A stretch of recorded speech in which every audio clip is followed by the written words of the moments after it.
Boa tarde a todos, todas e todes. A gente está reunido aqui para a aula magna da turma 2021 do Programa de Pós-Graduação em Ensino. A gente está tendo a honra de receber o professor Dr. Jorge Vasconcelos, do Programa de Pós-Graduação em Arte Contemporânea da Universidade Federal Fluminense. Todos e todas bem-vindos, né? Bem-vindos ao programa, egressos, bem-vindos ao retorno à casa, docentes aqui reunidos, que coisa boa. O professor Jorge, ele é cientista do Estado, ele é estudioso de Deleuze e Guattari, doutor em filosofia, enfim, né, fez parte da minha formação em filosofia, de uma vida, da formação de uma opção de gente. Falei que ele foi a base da reforma, uma das bases da reforma psiquiátrica aqui do Estado do Rio, sempre potencializando cursos na Fiocruz de pós-graduação em saúde mental, e ele vai falar aí dele, vai falar um pouco do percurso dele, e essa aula maravilhosa com esse tema magnífico. Por favor, professor Jorge, a fala é sua. Bem, novamente, boa tarde a todas, todos, todes. Com muita alegria e honra que estou aqui a convite da minha amiga de mais de 30 anos, Maria Goretti, para fazer uma fala cujo título ele é um pouco longo, né? Por isso eles fizeram um curto, que é Por um Devir Quilombista das Artes e na Vida, ou ainda como práticas de aquilombamento podem nos levar a uma educação antirracista, né? É uma pergunta, né? Eu começo com uma exclamação e termino com uma pergunta. Eu estou muito contente de estar aqui, né? Roso, sendo a primeira vez que eu fui convidado para proferir uma aula magna. E a primeira coisa que eu falei, poxa, eu já estou começando a ficar idoso, né? Porque você geralmente começa a ser chamado para fazer aula magna quando você começa a ficar velho. Então isso é uma coisa, e o que é interessante, né? Entende? Eu estou chegando aos 60 anos e isso faz parte desse processo que a gente vai se acostumando com esse momento, né? De ser alguém que começa a ser uma referência em relação a não por a importância que você fez de coisas que você tenha ocasionadamente dado campo de possibilidade, mas fundamentalmente pelo conjunto de relações que você vai criando ao longo de uma vida, de uma longa e boa vida que eu tenho vivido, ainda tenho muito que viver, assim espero. Então eu estou muito agradecido, honrado e alegre por aqui estar. E acho que acho muito bacana estar aqui com vocês em Pádua, né? Sazonalmente cruzando, um lugar que eu conheço, fundamentalmente também pelas relações com o Goretti, apesar de conhecer o norte do Rio de Janeiro, em razão de outros amigos, no Itaperuna e tal, e também por trabalhar, ser lotado num departamento que também é um processo de interiorização da Universidade Federal Fluminense, que no caso é o Departamento de Artes e Estudos Culturais da UF, do campo de Rio das Ostras, do famoso CURO. Eu estou licenciado, mais ou menos licenciado, porque como eu estou na coordenação da pós-graduação, eu estou fundamentalmente me dedicando à pós, não estou dando aula na graduação. Então, estou fundamentalmente em Niterói, quer dizer, em termos, né, como todos nós estamos nesse limbo digital que a pandemia e o isolamento social nos forçou a viver. Vou dedicar essa fala a um grande querido amigo que não está mais comigo, que foi o meu secretário, meu grande amigo pessoal, virou um grande amigo pessoal, chamado Alessandro Patrício, que faleceu há exatamente 4 meses, aos 35 anos de Covid-19. Então, vocês imaginam. E por isso eu sou, a um só tempo, coordenador e secretário da pós-graduação. Então, assim, eu queria fazer essa homenagem, pedir um minuto de silêncio ao Alessandro e todas as quase 600 mil vítimas da Covid-19 entre nós. Um minuto, vamos fazer um minuto de silêncio, por gentileza.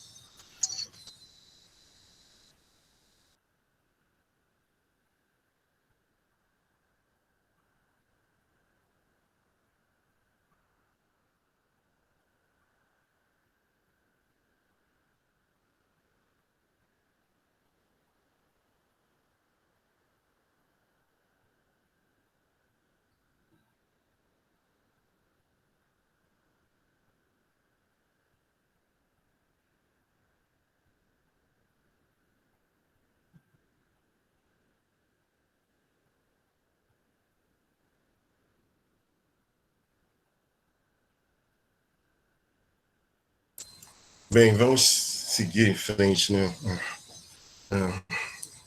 Acho que essa situação que nós estamos vivendo, ela sempre deve ser mencionada em qualquer lugar que estamos, porque se aqui estamos desse modo, é justamente por tudo que está acontecendo no mundo, especialmente no Brasil, né, que sofre as agruras de ter um governo, né, neofascista no poder. E isso aí precisa ser dito. Né? E como tal, todo o processo de negacionismo de uma doença tão terrível como essa nos levou a esse buraco difícil de sair, mas que nós venceremos, né?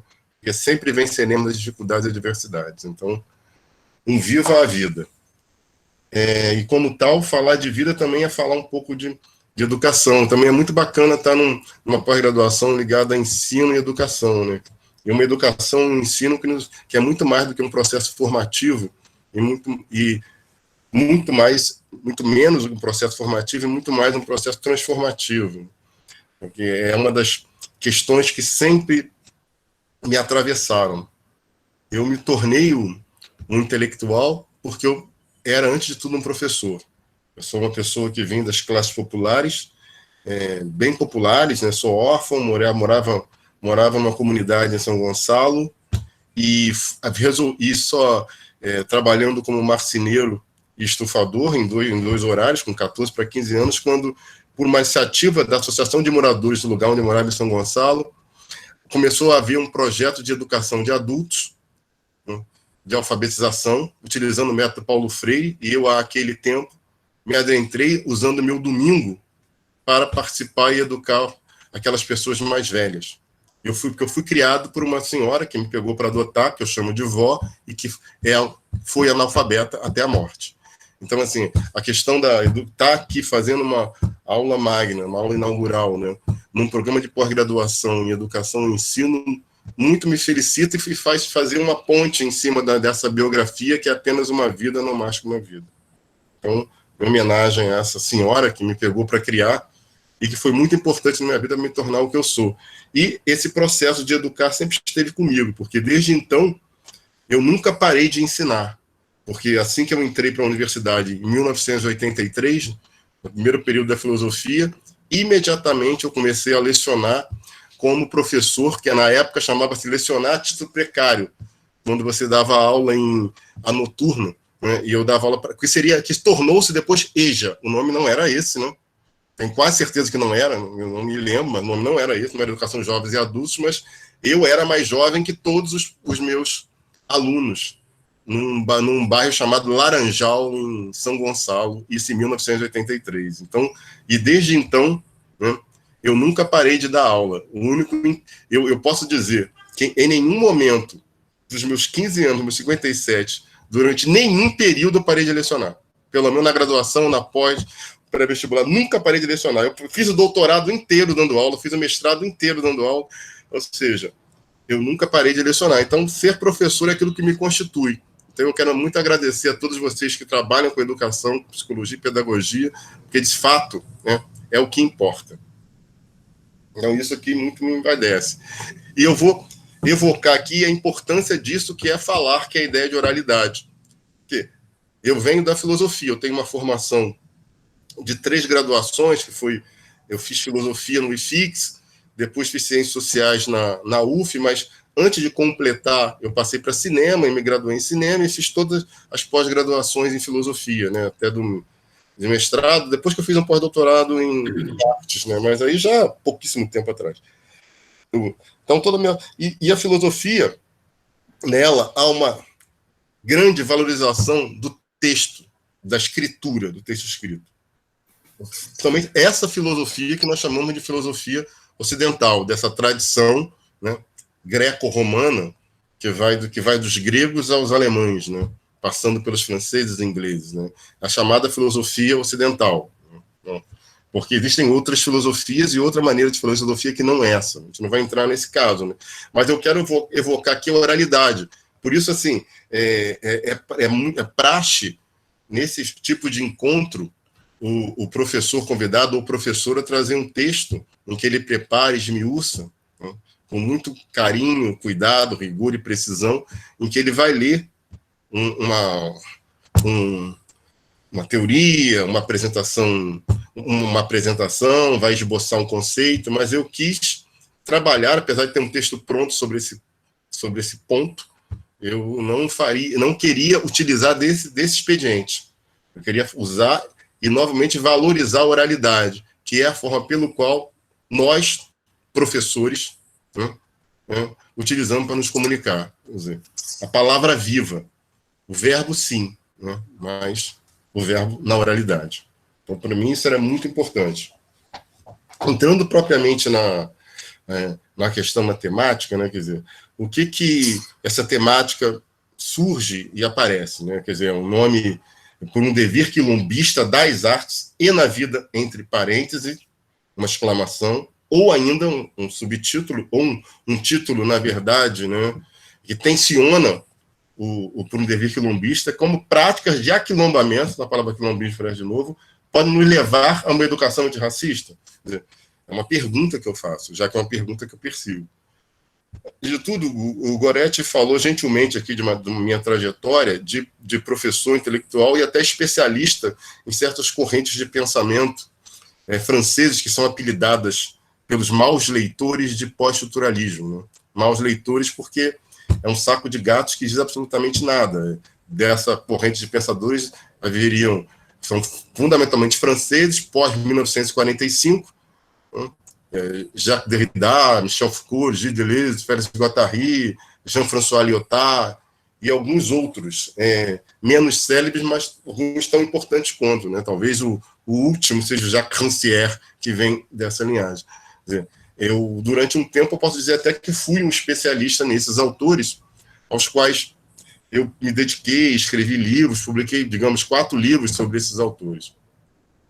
E quando, num determinado momento da minha trajetória, que eu me sentia satisfeito, produtivo e tinha retorno, principalmente no trabalho de estética e teoria do cinema, a partir de um livro que, modéstia à parte, causou um certo impacto nos estudos deleuzianos da imagem, que é o Deleuze e o cinema, eu comecei a ficar um pouco insatisfeito de estar o tempo todo evocando e lidando com essas referências francófilas, por mais poderosas e interessantes que me constituem até hoje.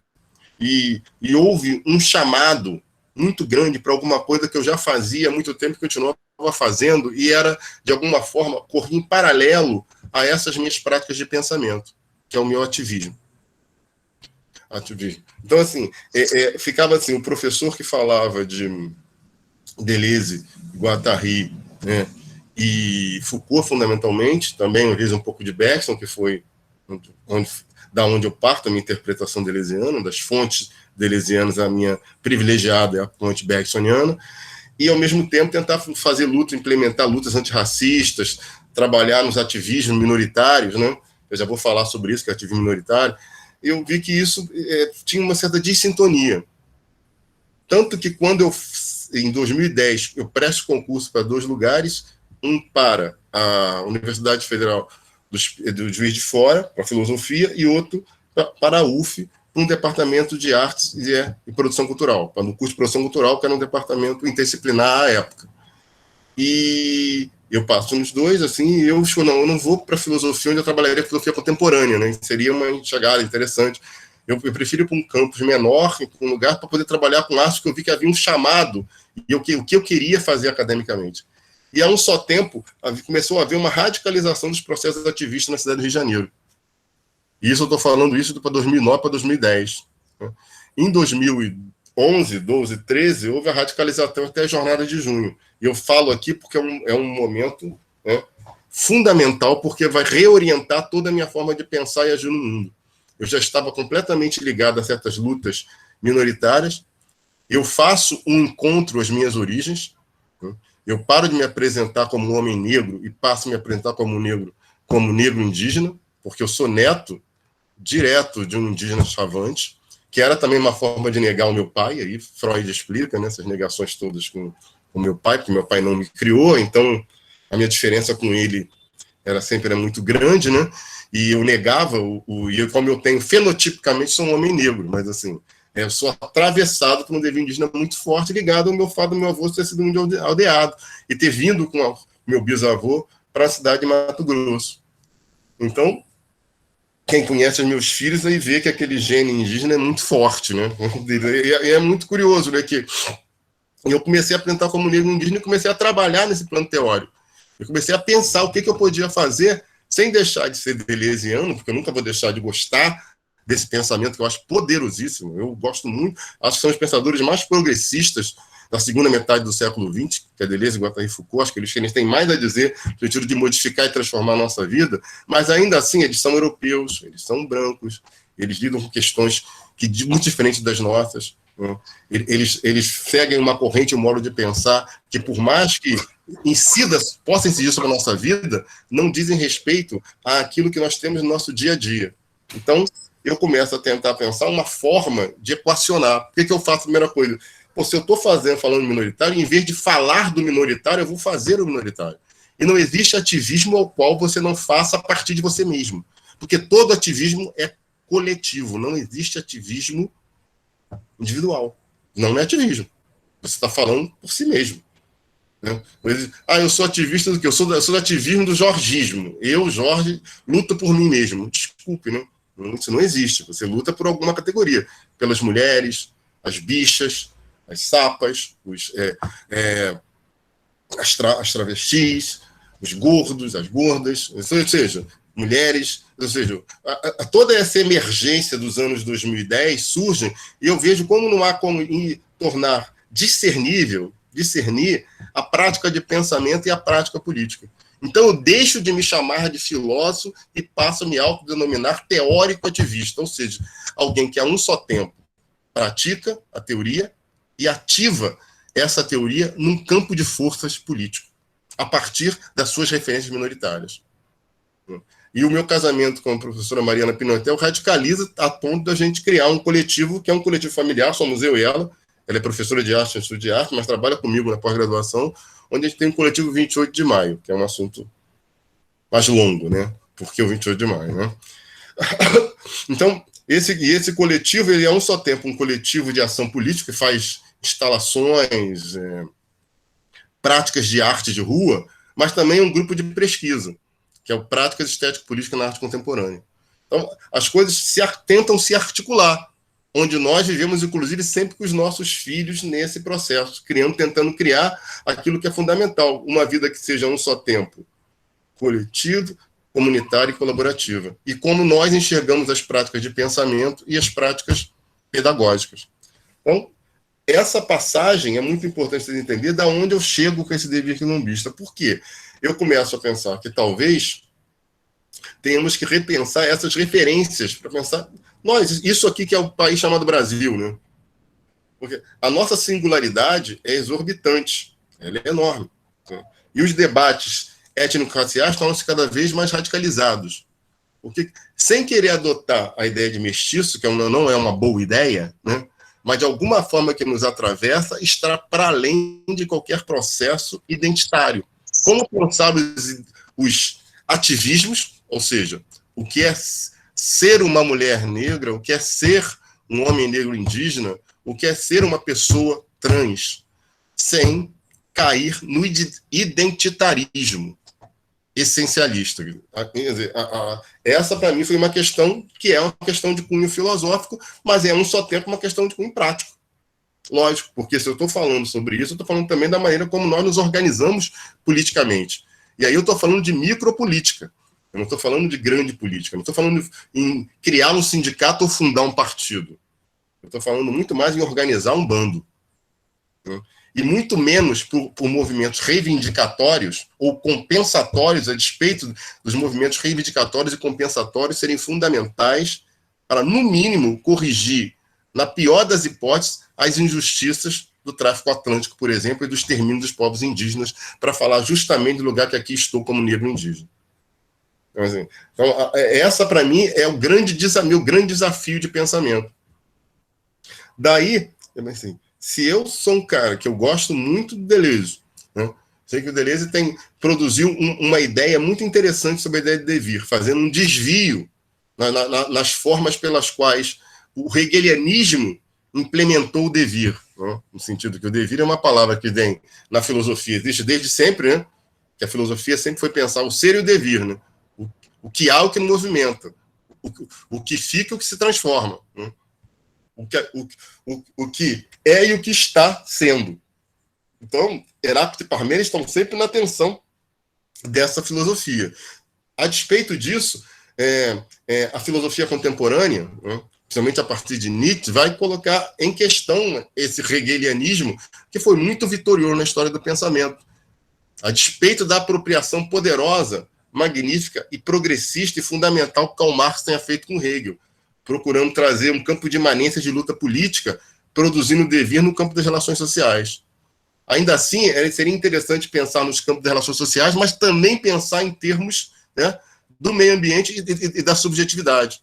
Está aí a minha aliança com o Guattari. Então, como esse devir se coloca? O devir, pensado por Deleuze, da onde vai sair a minha ideia de devir quilombista, né, é um devir sempre minoritário. O que é minoritário?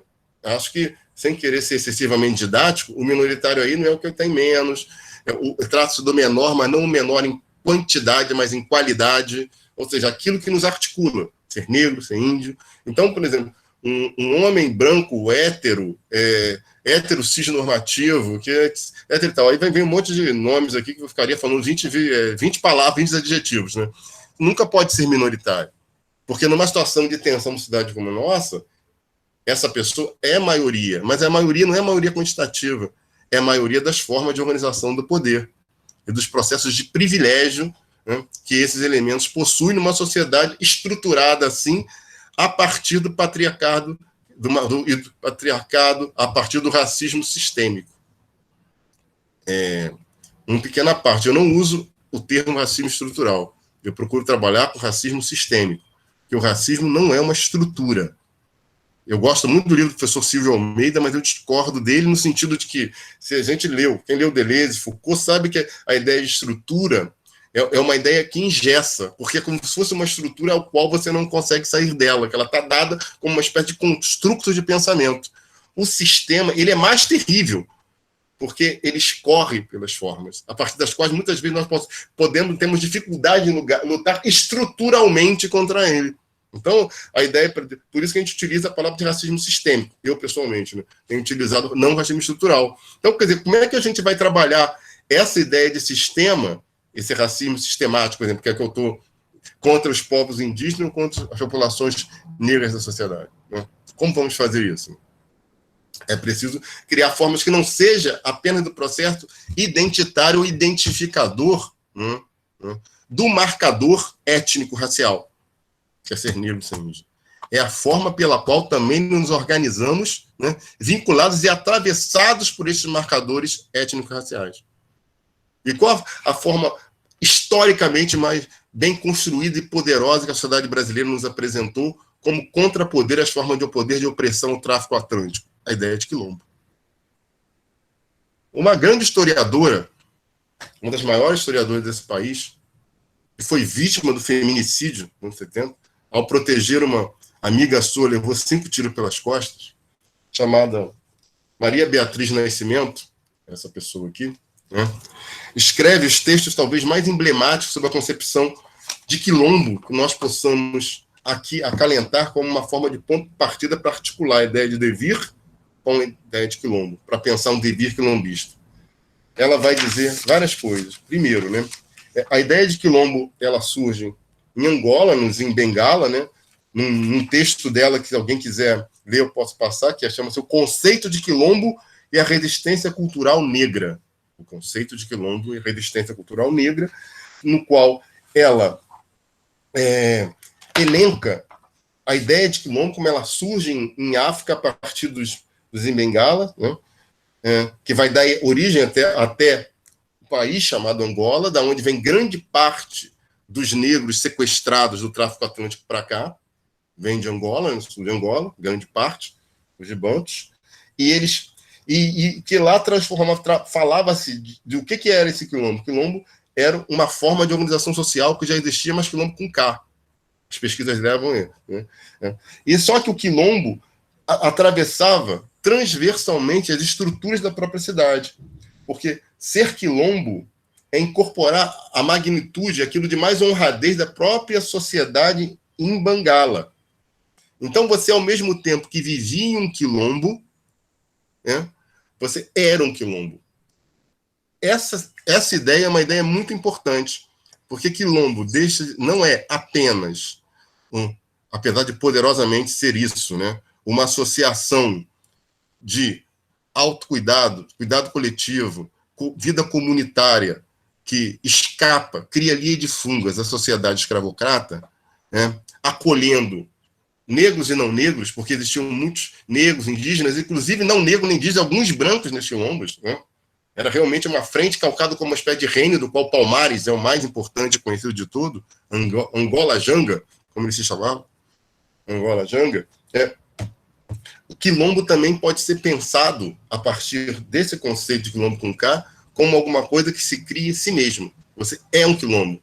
Você não pode estar no quilombo, você também é um quilombo, fazendo uma articulação entre o espaço geométrico, as formas comunitárias e um processo, uma subjetividade, a maneira como você se coloca. Então, essa concepção defendida pela nossa querida Beatriz Nascimento muito me agrada, porque isso dá margem, essa é a chave, porque eu já tinha lido vários estudos sobre os quilombos, né, principalmente para os historiadores, assim, né, pessoas magníficas, alguns brasilianistas, sempre mostrando como a sociedade se dava, como é aquelas justificações, as formas de caça, coleta, as formas de defesa do território aos invasores, que Palmares viveu mais de 100 anos, né?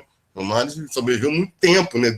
Primeiro com Gangazumba, depois que é rei, que é, na verdade, descendente de um rei de reinados de África, né? Até a chegada de Zumbi, a derrocada de Quilombo no século XVIII. Então, assim, a gente vai ver o quanto essa concepção de Quilombo nos é importante. E por quê? Né? Se a gente vai pensar o devir como processo de transformação e vamos abandonar o sentido da revolução, né, e pensar os processos insurrecionais muito mais como levante, né, como insubmissão, né, como derivação, como forma outras de organização política, mas também de transformação societária, por que não pensar uma forma de devir que seja quilombista? Onde, mesmo alguém que não esteja no quilombo, que não seja uma pessoa negra, pode ser atravessado por um devir quilombista. Entende? É uma frase que eu gosto muito do subcomandante Marcos, né, que foi durante muito tempo o porta-voz da luta zapatista dos índios de Chiapas, no México. Ele dizia, onde um negro é espancado pela polícia, eu sou esse negro. Onde uma bicha é perseguida pelos homofóbicos, eu sou essa bicha. Onde uma travesti perece, eu sou essa travesti. Onde ele coloca assim, o sentido de ser ali é ser um devir atravessado. Ele está com essas pessoas, está nessas lutas. Então, se torna assim pensar esse devir. Mas esse devir não é uma autodeclaração, ela é uma prática. Aí que entra a questão do ativismo. Não é possível ser atravessado por esse devir sem necessariamente sermos ativistas. Como diria a nossa querida Angela Davis, não adianta ser apenas contra o racismo, ser antirracista. O que é ser antirracista? É efetivamente lutar contra o racismo, tomar posição, dizer um basta, né? Cruzar braços com aqueles que lutam, com esses corpos que tentam ser subjugados e oprimidos, ou seja, tornar-se corpo com esses corpos e corpas que são perseguidos pelas forças opressoras, que está em todo lugar, no Brasil cada vez mais saliente, né? Então, assim, essa para mim é uma questão que eu acho fundamental da ideia de devir quilombista. Por isso que o devir quilombista, para mim, é um processo de aquilombamento que se trata não necessariamente de você ir morar numa comunidade e reproduzir as formas quilombolas, ou ser um quilombola. É disso, porque ser um quilombola é como ser de fato um indígena, né? Você ser alguém descendente daquela comunidade cultural. É você ser atravessado por essas formas de viver, que são necessariamente, repetindo, coletivas, comunitárias, colaborativas. Necessariamente antirracistas, antifascista e anticapitalista. Não dá para ser devir quilombista defendendo o capitalismo, lamento dizer. Professando o fascismo ou achando que há diferenças de superioridade étnico-raciais. Então, essa, para mim, é a questão. E como é que se faz isso? Nas formas de relação societária. Por isso que todo ativismo necessariamente é coletivo, ele nunca pode ser individualizante.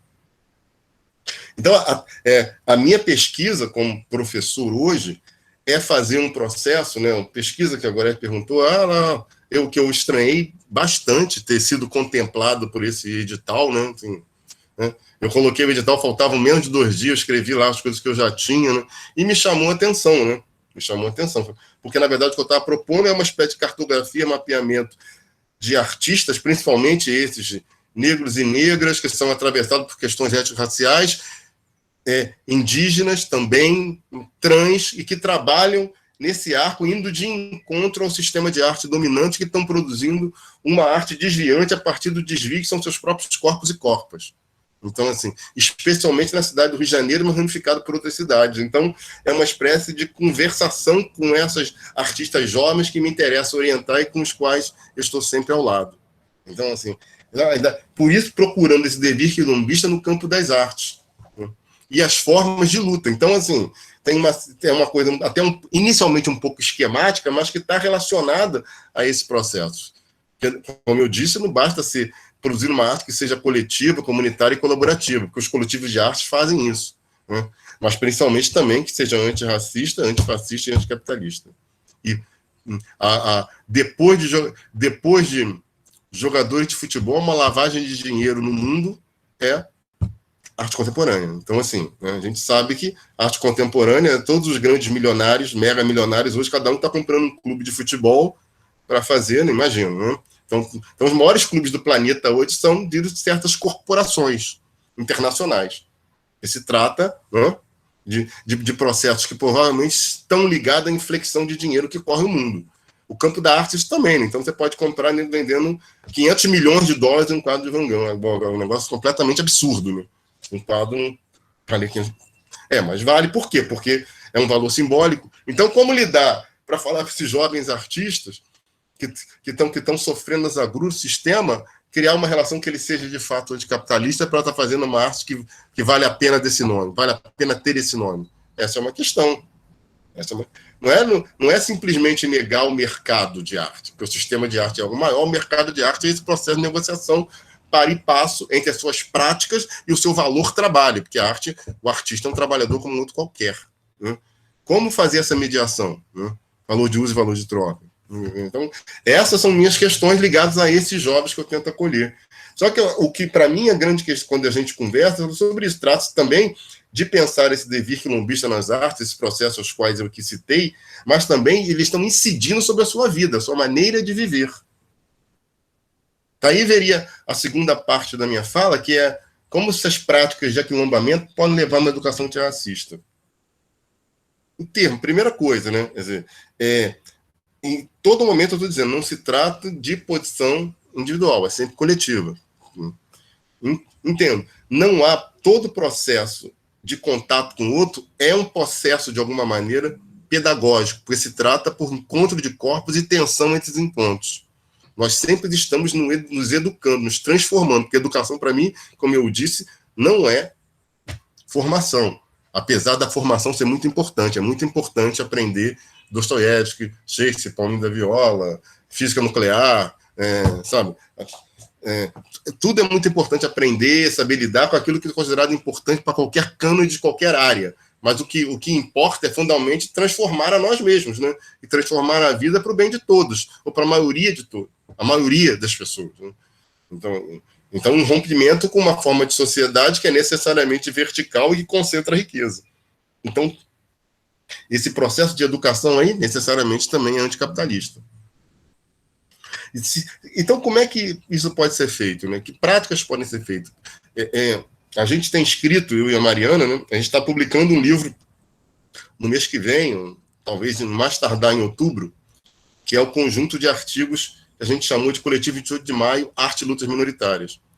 E um dos capítulos, um dos textos, fala exatamente do que seria como construir práticas contrapedagógicas. O que seria uma prática contrapedagógica? É aí que eu entro na questão da educação antirracista. Essas práticas pedagógicas, elas podem acontecer na escola ou fora da escola. De fato, nós trabalhamos e apoiamos certos grupos que trabalham com educação que não são propriamente escolas tradicionais. Nós fazemos parte de uma associação que fica na Pequena África. Pequena África se situa no bairro da Gamboa, no Rio de Janeiro, um lugar exatamente onde 50% de todos os escravos que chegaram ao Brasil, né, dos negros escravizados que chegaram ao Brasil lá, aportavam. É um lugar maravilhoso. Nós apoiamos um grupo de pessoas que fazem um trabalho e criaram uma escola chamada Escola Por Vir. Escola Por Vir é num grupo de arte, todo mundo racha, 50 pessoas racham o lugar, e uma pessoa se propõe a fazer essas práticas. Ela foi professora na juventude, depois tornou-se uma fotógrafa de moda rica. Ela abandona isso, né, abandona o burguesismo da sua vida pequeno burguês, e resolve se dedicar a uma arte militante, digamos assim, que ela chama de arte militante. E acolhe crianças que são meio deixadas ao léu, em contra-horário das escolas públicas daquela região, que fica no pé do Morro da Providência, né, que é a primeira favela que dá origem à ideia de favela no Brasil. É o Morro da Favela, né, para quem conhece a história do Rio de Janeiro. É um lugar extraordinário. Quem não conhece deve conhecer esse lugar, porque é muito importante. E lá são feitas uma série de situações ligadas à arte para essas crianças, onde as artistas famosas se voluntariam a fazer atividades.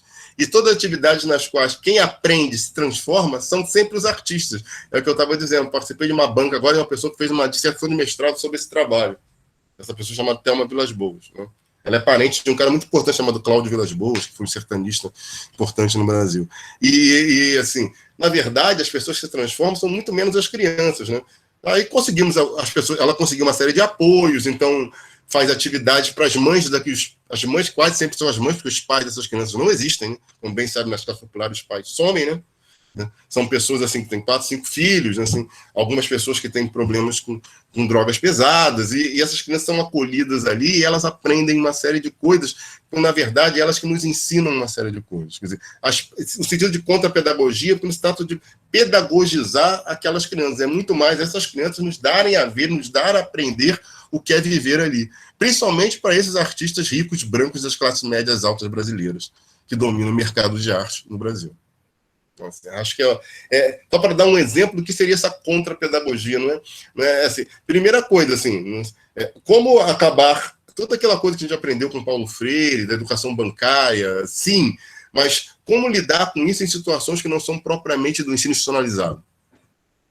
Então, acho que assim, o nosso coletivo procura trabalhar nesses espaços, né, nessas imersões, porque dentro das escolas é sempre mais difícil, né, e mais, né. Na universidade, a gente trabalha com o que pode, né? No grupo de pesquisa, as pessoas apresentam em ordem alfabética, independente de estar aluno de graduação, de pós-doutorado, procura criar práticas de sensibilidade e atenção a partir de uma certa, digamos assim, que não seria igualdade. A gente tem que recusar esse conceito de igualdade. Uma vez até a gente conversou, né, Gorete, sobre isso. Trata-se não de igualdade, mas trata de equivalência. Porque não há igualdade, né? Não há como, assim, eu brigar fisicamente com a Gorete, assim, né? Eu sou maior, né, Gorete?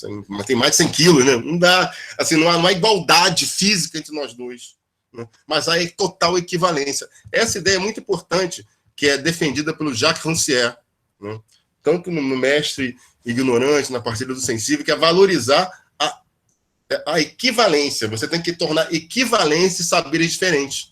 Tanto que um dos pensadores que eu mais utilizo hoje, além de Beatriz Nascimento e Abdias Nascimento, é um mestre do saber, né, chamado Nego Bispo, Antônio Nego Bispo. Eu considero um dos grandes pensadores vivos do Brasil. Ele tem um livro que ele fala de colonização, e que é uma obra-prima, né, colonização, negritude, quilombismo, né, onde ele vai defender formas outras de educar, a partir das experiências dele. Então, não há igualdade entre o professor do Collège de France e o mestre da capoeira, mas há uma equivalência. Quando você torna essa relação equivalente, você, de alguma maneira, a gente desconstrói certos marcadores de poder das formas tradicionais de educação. E tenta, a partir daí, criar outras chaves, a partir das quais formas outras de praticar o que é educar, como transformar, podem ser realizadas. Então, assim, eu aprendi muito com ele. Tanto que, assim, uma das coisas que eu tenho utilizado é não trabalhar mais com a ideia de descolonial, decolonial ou anticolonial. Eu aprendi com ele como nós somos contracoloniais. Por que o contra? E o contracolonial faz todo sentido dentro da teia conceitual a partir da qual nós estamos pensando. Nós, eu digo, Coletivo 28 de Maio, grupo de pesquisa, Jorge Vasconcelos e Mariana Pimentel, e todos aqueles que estão conosco. É pensar o contra como contrapoder, porque vai estar associado a práticas contrapedagógicas e a formas de contraconduta. Como agir de outra maneira para ir de encontro às condutas dominantes que fazem com que a vida seja ossificada.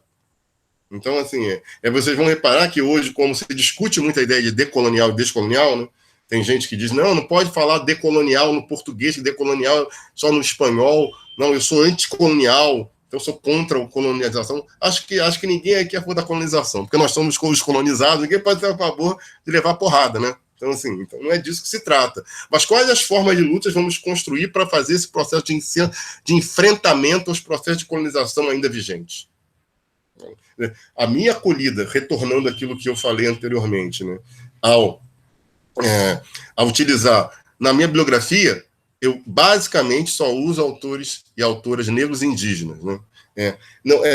Deleuze e Guattari estão atravessando ali, mas agora me interessa essa relação. É óbvio que quando eu estou trabalhando o Davi Copenaua, né, A Queda do Céu, vai estar presente também Eduardo Vieira de Castro.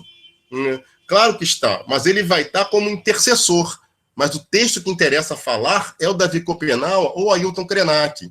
Não serão o Bruce Albert nem o Vieira de Castro. Quando eu estiver falando de quilombismo, eu não vou usar o brasilianista americano, que é brilhante, e apresentou uma cartografia sensacional das formas de organização dos quilombos brasileiros, especialmente do quilombo dos Palmares. Eu estou interessado na Angola Janga, né? do Marcelo Salete, eu estou interessado na maneira como Abdias Nascimento propõe e vive e exerce o quilombismo e como Beatriz Nascimento conceitualiza. Quando eu estou falando de língua menor, Deleuze, eu hoje utilizo o português da Lélia Gonzalez, porque, na verdade, eu sempre sofri esse tipo de preconceitos, meu corpo racializado. Quando dizia, você desista de filosofia, você é um cara inteligente, vai fazer direito, você ganha dinheiro, depois você estuda filosofia. Filosofia é coisa para gente de classe média, que eu era o único negro da minha turma. Né? Então, assim, o seu português é muito ruim. Tanto que eu tive uma briga com o meu orientador de doutorado, que eu acabei deixando de ser, que até eu sinto muito o falecimento dele, eu homenageei bastante, ele merece toda a homenagem possível, mas ele me dizia que o meu português era muito ruim. Eu dizia para ele, não, porque eu não faço português, eu tenho português, por isso que eu falo errado, eu fui criado uma pessoa analfabeta. Então, essa maneira como você é criado, a minha avó, descendente indígena, ela comia com a mão. Ela nunca usou garfo e faca, porque era uma pessoa que não sabia usar os talheres. Então, assim, eu ainda fico nervoso se eu vou na casa de alguém muito rico que tem 20 talheres. Eu não sei para que serve aquele monte de talheres. Assim. Então, eu pego só o garfo e a faca. Mas é uma forma também de construção de si desse processo. Tanto que eu lembro que quando eu fiz uma artista fiz uma entrevista para uma revista muito interessante com um artista que eu gosto muito, que é o Paulo Nazaré, que também é negro indígena como eu, afro-ameríndio, ele fala, não, eu como com a mão. Eu saí com um restaurante, ele começou a comer com a mão, mas como ele é um grande artista, um artista fundamental, Bienal, documento de Cássio, é um artista até com um bom poder aquisitivo, não, minha avó me ensinava assim, agora comer com a mão. Comer com a mão como a arte, tá vendo? A comida tem que ficar mais seca, você bota a farinha, aí você faz, como indígena come. Quer dizer, a gente tem muita dificuldade em assumir essas coisas que estão atravessadas na nossa forma de viver, pensar e existir. Então, a ideia Aí, a partir daí, eu comecei a valorizar a minha avó que comia com a mão e eu tinha vergonha, eu morria de vergonha. Eu continuo comendo um garfo e faca, eu não como com a mão. Mas eu sei da delícia de poder usar as mãos para se alimentar, que veio da minha avó indígena. Então, eu acho que essa, para mim, é uma questão de um grande aprendizado. São práticas de processo de descolonização de si mesmo. Isso é produção contracolonial. É descolonizar-se, de alguma maneira, e mostrar que isso não tem grande diferença em usar 20 talheres, 10 de cada lado. Isso é só uma forma como outra qualquer. São equivalentes. Não são iguais. Claro que não são iguais. Porque não é igual, porque quem come com 10 talheres aprendeu isso de uma série de coisas, teve uma série de privilégios educacionais vindo a questões de classe, ou subalterno, ou era o filho da empregada ou da empregada doméstica da casa que aprendeu com os patrões. Então não há como ser distinto disso. Mas isso não torna ninguém melhor nem pior, torna-se equivalente. O ideal é que todos possam comer bem e a mesa farta, né, numa sociedade onde pessoas comam caviar e outros não têm o que comer. Para ir terminando aqui a minha fala, né, eu gostaria muito de dizer mais uma última coisa antes de a gente começar a conversa, porque para mim toda aula é uma conversa e ficar 1 hora e pouco ouvindo alguém falar nesse espaço aqui é muito difícil. Mas eu gostaria de dizer uma coisa muito importante para vocês, que para mim é um aprendizado, né, que desde que eu fiz esse realinhamento, eu me tornei um homem mais em paz comigo mesmo, no sentido de que é como se eu quisesse, na verdade, me tornar um filósofo branco. Quando eu pude fazer essa passagem e me assumir como um homem negro indígena, né, e ao mesmo tempo ser um pensador, eu acho, inclusive, o meu pensamento deu um salto, porque eu parei de mimetizar o deleuzianismo e consegui, de alguma maneira, estou tentando fazer, produzir categorias que são próximas a mim, no pensamento e na vida. Um devir quilombista das artes na vida. Obrigado, gente, para a gente começar a conversar.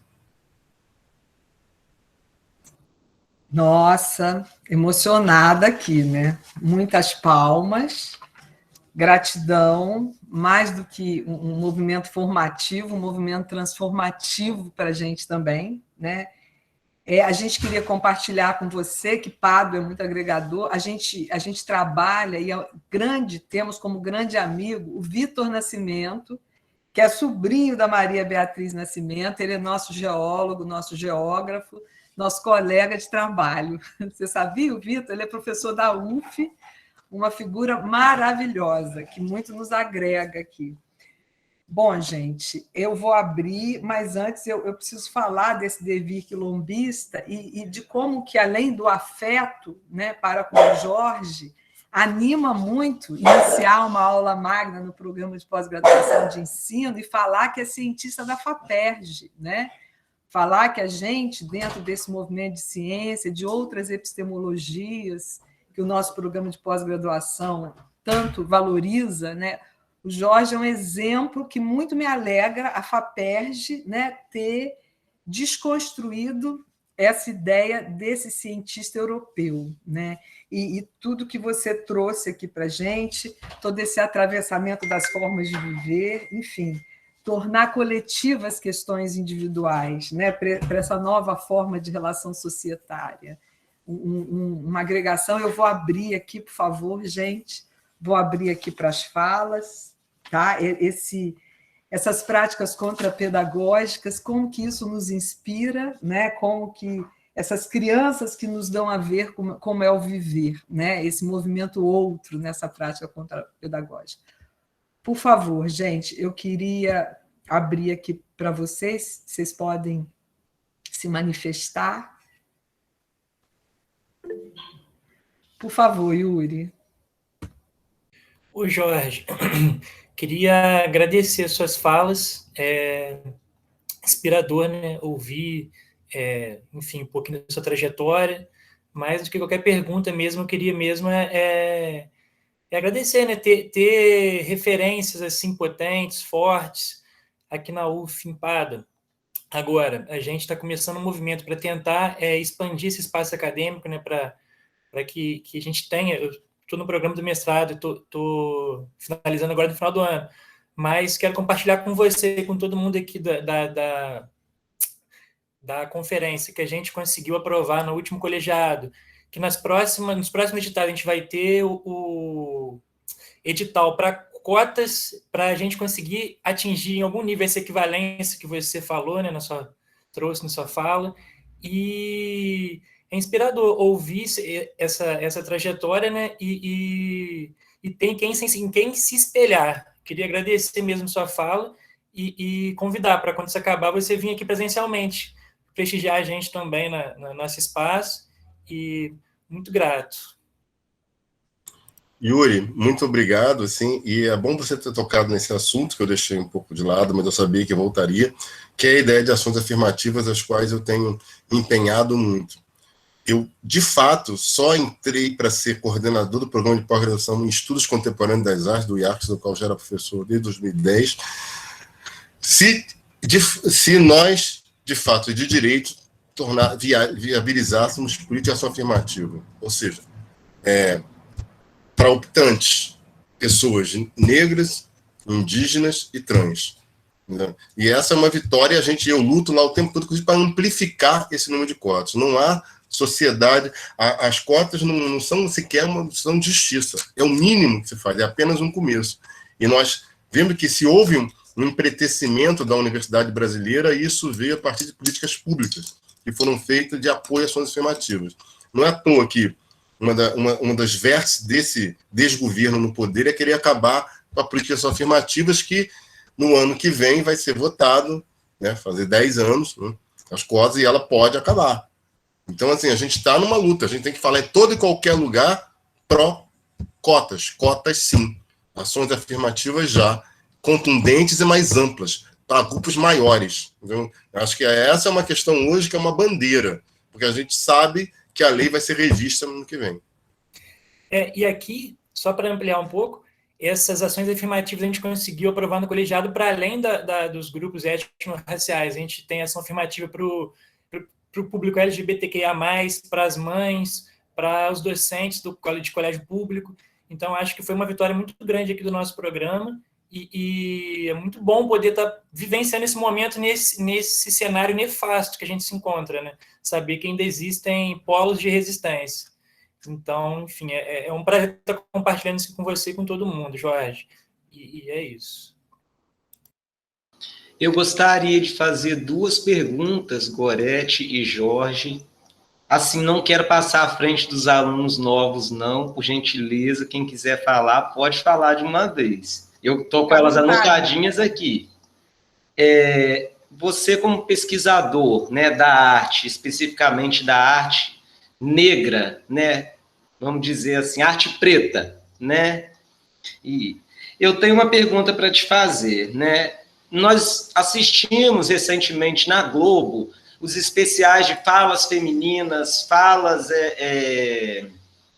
se não me engano, falas de LGBTQI+, que foram especiais fantásticos, não sei se vocês assistiram. Você acredita que a ciência está ganhando espaço na TV aberta? Você acredita que isso seja um exemplo? Ou que, por outro lado, isso pode contribuir para ou desestruturar ou deslegitimar o trabalho da ciência? Olha, Rafael, a primeira coisa que eu vejo na minha longa luta assim, de ativista, né? Cheguei a ser militante de partido político, na época no início da formação do PT e tal, fui petista. Sou um cara que eu apoio as políticas progressistas no campo partidário, mas não sou ligado a partido político algum. Eu tenho minha preocupação hoje é o ativismo minoritário, nessas lutas as quais aqui eu defendi.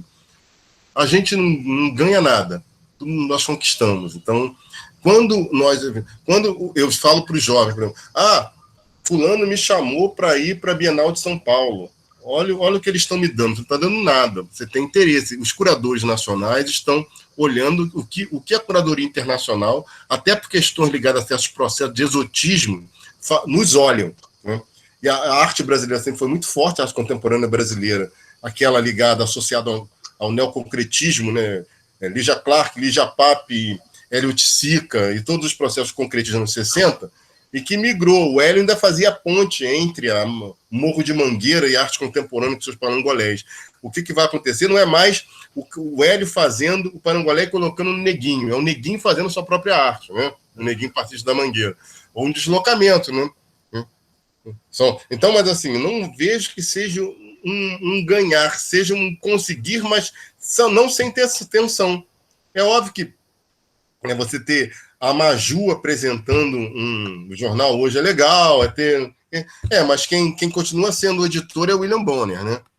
O macho branco. Então isso é a questão, porque as relações de poder continuam lá, o Bonner continua sendo o centro, né? Mas vai ter a Maju, porque muitas vezes me chamam para ser a cota negra de certos eventos, eu quase sempre, quando é assim, eu recuso. Então, assim, porque assim, não quero ser o que vai possibilitar você ganhar aquele fomento. Porque em alguns lugares hoje se exige uma cota mínima. Então, na verdade, eu não vou ter poder, só se eu tiver poder decisório, equivalente àquele que está formulando, formulador, que é o curador. Salvo o contrário, eu prefiro não ir. Como diria, né? Eu prefiro não. Maravilhoso, maravilhoso, parabéns e obrigado. A segunda pergunta é a sua opinião sobre o incidente com a Cinemateca Brasileira, que reproduz o que aconteceu com o Museu Nacional.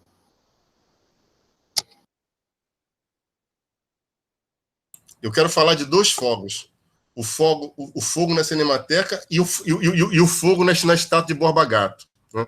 O primeiro, começando pela Cinemateca, é uma grande infelicidade, mas se trata do descaso das políticas públicas em relação à preservação da memória audiovisual brasileira. Esse foi o quarto incêndio na Cinemateca Brasileira. Né? E isso só vai mudar quando tiver política pública bem feita. E há muitos anos que isso não acontece. A Cinemateca Brasileira, de fato, teria toda a memória audiovisual do Brasil, construída naquele espaço maravilhoso que eu conheço até bem. Eu fui uns tempos de cinema, frequentei a Cinemateca Brasileira. Quanto a esse fogo do mal, tem que falar desse fogo do bem, queimar a estátua de colonizador. Aquilo que o Revolução da Periferia conseguiu fazer, e o Galo foi preso em função disso. Não quer dizer, eu acho que nada mais do que certo do que jogar estátuas de colonizadores abaixo. Nada mais que certo do que queimar aqueles que queimaram. E como diria um rapper que eu gosto muito, fogo nos racistas. Muito bom. Tô ficando apaixonado, hein? E eu queria fazer um comentário, assim, com o apoio da Maristela, eu pesquisei sobre o programa Bolsa Família e eu trouxe as falas das beneficiárias do programa Bolsa Família para dentro da pesquisa. E eu usei muito Deleuze e Guattari, que foram fantásticos para mim. Falei muito sobre Devi e eu queria fazer só um comentário, né? Talvez até com o apoio da Maristela. Salvo engano, desculpem o ato falho, Deleuze ou Guattari, ele fazia parte de um grupo de minoria. Ele era soro positivo, um dos dois era um soro positivo. Eles tinham, um dos dois tinha AIDS. Né, que eu penso que essa sensação de pertencimento a um grupo de minoria, mesmo no pós-45, ela traz muita força para o trabalho deles. Ela traz muita força para essa filosofia que eles praticam, para esse pensamento em movimento, conforme o senhor disse, do Devi. Né? Sou apaixonado por eles, queria agradecer, parabenizar, são minhas 3 perguntas, meus 3 comentários, e eu estou assim, encantado com a sua aula, uma aula assim, totalmente livre, você falou que veio do seu coração, isso acalenta demais quem está do outro lado da tela, porque nós estamos aqui todos em tela. Muito obrigado e parabéns, tá? Obrigado, Rafael. Sobre o que você falou, eu não tenho essa informação em relação ao Deleuze e Guattari. Até onde eu sei, não sei disso, mas o Guattari morreu de infarto, o Deleuze tinha um problema sério pulmonar, né, efizema, que o levou ao suicídio, uma espécie de suicídio assistido. Eu sei que o Michel Foucault era soropositivo, né? Eu acho que talvez você esteja só confundindo, mas... Salvo engano, talvez sim. Eu me recordo de uma orientação em que a Maristela fez um comentário e eu realmente posso estar confundindo os nomes, né? Mas tem essa questão que eu penso assim, que pode trazer, né, muita força para o trabalho deles, para essa explosão de devires que eles trazem nos livros, principalmente em conversações, né? Nesse sentido, está correto. O Foucault, que deve ser a quem você se refere, ele é fundamental para todo e qualquer debate de luta minoritária. Né? A ideia intelectual específica, as partes de luta. O Foucault já era um ativista minoritário em relação à causa gay. Então, isso aí é pacífico. Então, por isso que Judith Butler, Beatriz Preciado, para ficar numa autora lésbica e num autor trans, né, um transhomem, ambos são importantíssimos para as lutas queer e para esse debate. E ambos devem muito ao Michel Foucault e ao seu trabalho.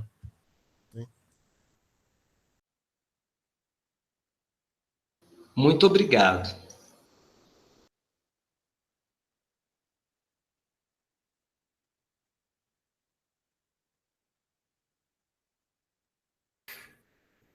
Por favor, Jonas.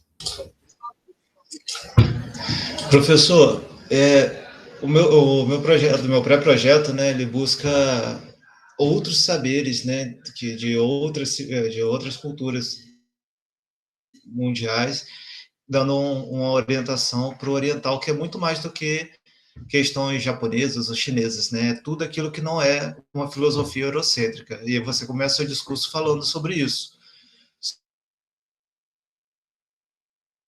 Concepção eurocêntrica de filosofia, né? Que é parte da Grécia, tem muito a ver com o meu trabalho. E imagino que em algum momento você deva ter tido contato com Ubuntu. Você sabe alguma coisa sobre isso, com relação a essas ideias que você trouxe? Em relação especificamente às filosofias não europeias, eu estou falando, seja as filosofias africanas, as filosofias orientais, né? Porque acontece? Isso, exato. A primeira coisa, eu volto ao quase jargão que eu tenho utilizado, a ideia de equivalência. Não há equivalência distinta entre a filosofia dita ocidental, daquela que vem dos gregos, dos alemães, passando pelos franceses e ingleses, especialmente, né? São as três matrizes, que na verdade é a grande Europa, né? Alemanha, França e Inglaterra, né? Os latinos, e não são, né? E a filosofia praticada no Oriente, né? Você tem muito filósofo japonês hoje, contemporâneo, que trabalha, por exemplo, nesse debate com Deleuze. Você vai ter... Porque não é menos as questões da nacionalidade, e talvez sejam mais as questões de abordagem, procedimento e formas de apropriação. Então, você vai ter filósofos, por exemplo, em África, nascido em África, nigerianos, que trabalham de forma muito parecida com o ocidental. Vou te dar um exemplo de um filósofo camerunês já bem célebre, chamado Achille Mbembe. Achille Mbembe, que é um filósofo camerunês, radicado na África do Sul, mas que dá muitos cursos na França e nos Estados Unidos. Ele trabalha com temáticas muito interessantes. Existe uma categoria dele que ficou muito popular entre nós por razões óbvias, chamada necropolítica, quando ele faz uma descrição já na Política da Inimizade, que é um livro que ele publicou há alguns anos, e que acabou se tornando um texto de muito impacto no México e no Brasil. Os mexicanos primeiro. Por quê? Que é a história do extermínio generalizado por execução genocida de determinadas populações de uma dada sociedade. No caso do México, as populações indígenas, no caso do Brasil, a população negro-indígena. Essa situação é típica da nossa sociedade. Então, o Achille Mbembe, se você for ver como ele trabalha a abordagem, é uma abordagem bastante ocidental, entre aspas, no sentido das referências às quais ele trabalha. É um debate com o hegelianismo, onde ele vai mostrar que a razão que a razão ocidental e a modernidade é, de fato, a afirmação do tráfico atlântico, e propondo outras soluções a partir daí. Por isso ele se articula no conceito de biopolítica Foucaultiano para fazer um duro combate a essas formas dessa razão ocidental que viabilizaria o tráfico atlântico.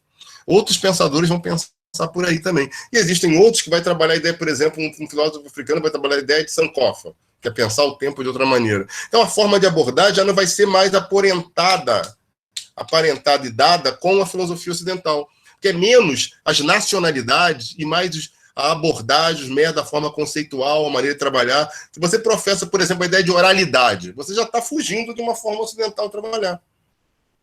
Já está fazendo um contradiscurso, porque a filosofia, tal qual vem dos gregos, né, não é tanto que os primeiros filósofos não eram nem filósofos, né? Porque esses caras não deixaram muita coisa escrita. Sócrates existe com a de Platão, uma espécie de personagem conceitual do Platão. Então, por isso que eu falei, Nietzsche chama esses filósofos de pré-platônicos, não de pré-socráticos, porque ele coloca Sócrates também no período trágico. Então, de Platão a Heidegger, você tem a filosofia ocidental, né, para ficar aqui do século V a.C. até a primeira metade do século XX, né, para ficar nessa longa duração histórica do pensamento.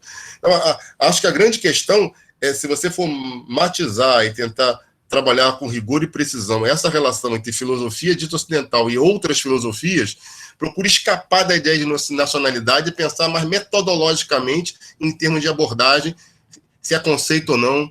Tem até um livro que eu te recomendo, não sei se você conhece, um cara, François Julien, é um filósofo francês que trabalha com o pensamento da China. Ele tem 2 belos livros, um deles chama-se O Tratado da Eficácia, né, que ele mostra com a ideia de eficácia fundamental, e um outro mais bonito ainda chamado Um Sábio Não Tem Ideia, que ele mostra que a diferença do pensamento do Confúcio, daqueles sábios chineses, que são mais ou menos da mesma época de Aristóteles, e que eles não produzem conceito, eles produzem práticas. Você aprende com o filósofo pela maneira como ele age. Então, esse livro chama François Julien, Um Sábio Não Tem Ideia. É uma ótima referência. Eu até o conheci, ele esteve no Brasil algumas vezes, né, a convite do Colégio Internacional de Filosofia. Aí você vai ver que aí ele faz uma diferença metodológica. A filosofia, o texto, o conceito, uma forma de racionalidade, uma prática teórica, e com o outro uma questão fundamentalmente ética. Como eu ajo, e a partir do ágio, por exemplaridade, o meu pensamento vai se dar, as pessoas a partir daí vão me seguir. Sacou, Jonas? Aí eu acho que talvez seja uma solução. Não sei se eu te respondi.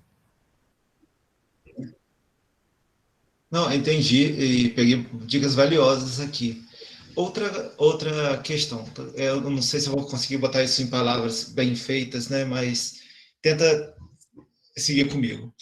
A vivência de um acadêmico ou de um pensador, filósofo, como o senhor e entre muitos outros, e a minha de homem branco e tal, é bem diferente socialmente, né?